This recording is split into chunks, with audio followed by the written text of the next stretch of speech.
এবার যে খবরের দিকে নজর রাখবো, কৃষ্ণনগরের লেডি কারমাইকেল স্কুলে ইভিএম খারাপ। 11-12 নম্বর বুথে ইভিএম খারাপ, আটকে গেছে মকপোল, এমনটাই জানা যাচ্ছে। আমরা দেখেছি প্রথম, দ্বিতীয় এবং তৃতীয় দফার যে ভোট, সেই তিনটে ভোটেই কিন্তু বারংবার একাধিক কেন্দ্র থেকে ইভিএম বিভ্রাটের খবর সামনে এসেছে এবং আজ চতুর্থ দফার ভোটে কিন্তু আবারও কৃষ্ণনগরে ইভিএম খারাপ হওয়ার খবর সামনে আসছে। লেডি কারমাইকেল স্কুলে ইভিএম বিভ্রাট, 12 নম্বর বুথে ইভিএম খারাপ হওয়ার ঘটনার সামনে এসেছে, আটকে গিয়েছে মকপোল, এমনটাই খবর জানা যাচ্ছে এখনো পর্যন্ত। আপনাদের জানিয়ে রাখি, প্রথম দফা, দ্বিতীয় দফা এবং তৃতীয় দফা, যে 3 দফার ভোট প্রক্রিয়া হয়েছে, সেই ভোট প্রক্রিয়ায় কিন্তু একই চিত্র দেখা গিয়েছে এবং আজও তার অন্যথা দেখা যাচ্ছে না।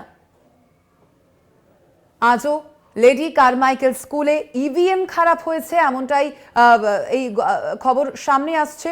কৃষ্ণনগর লোকসভা কেন্দ্রের 12 এবং 11 নম্বর বুথে আটকে গেছে, সেই কারণে মকপোল।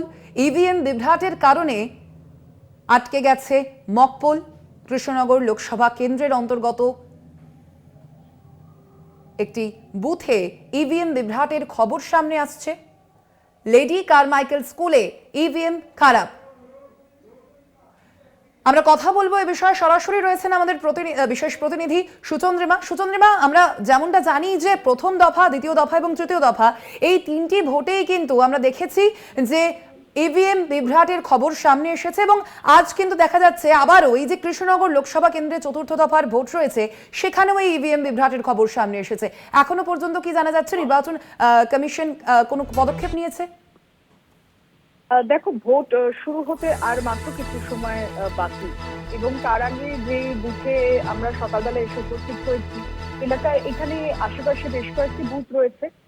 আমি এখন দাঁড়িয়ে রয়েছি কৃষ্ণনগর উত্তর বিধানসভার মধ্যে Lady Carmichael girls high school, যেখানে 3টি বুথ 11, 12 এবং 13, যেখানে 11 এবং 12 নম্বর বুথে কিন্তু মকপোল স্টার্ট হতে পারেনি এই কারণে, কারণ ইভিএম বিভ্রাটের খবর আসছে।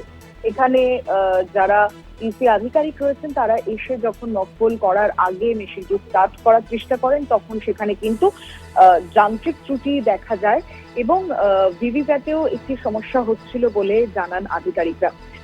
প্রিসাইডিং অফিসার তিনি বলছেন আর কিছু সময়ের মধ্যে, অর্থাৎ নির্ধারিত সময়ের আগেই সেটিকে ঠিক করার চেষ্টা করা হচ্ছে এবং যথাসময় ভোটদাতারা যারা লাইন দিতে চলেছেন তারা কিন্তু ভোটদান শুরু করতে পারবেন বলে আশাবাদী তারা। তবে বিভ্রাটের খবর তুমি যেমনটা বলছিলে যে হ্যাঁ, এটা নিশ্চিতভাবে যে মকপোল শুরু হওয়ার আগে বেশ কিছু জায়গায় কিন্তু ইভিএম বিভ্রাটের খবর যেমন এসেছে, চতুর্থ দফাও তার অন্যথা হলো না। এখনো পর্যন্ত সেই ছবি কিন্তু নজরে আসছে। স্বর্ণালী, একদমই ধন্যবাদ তোমায়।